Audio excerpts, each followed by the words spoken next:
మనుగడ కోటి అలలుగా పొంగు వరదల వేగాన పడిలేచు అలలకు తీపి కలలకు లేని అలసట నీకేలా నల్ల నల్ల నీళ్లలోన ఎల్లకిల్ల పడ్డట్టున్న అల్లో మల్లో ఆకాశాన చుక్కలు అమ్మాయంటి జాబిల్లమ్మ అబ్బాయంటి సూర్యుడమ్మ ఇంటి దీపాలవ్వాలంట దిక్కు ఎవరికి వారే యమునకు నీరే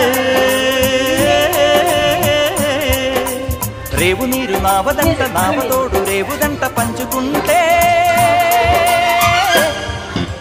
గోరువంక వాలగానే గోపురానికి స్వరాల గణగణ గంటలే మోగనేలా గోపబాలుడొచ్చినాక గోకులానికి పెదాల కిలకిలా పువ్వులే పుట్టలేదా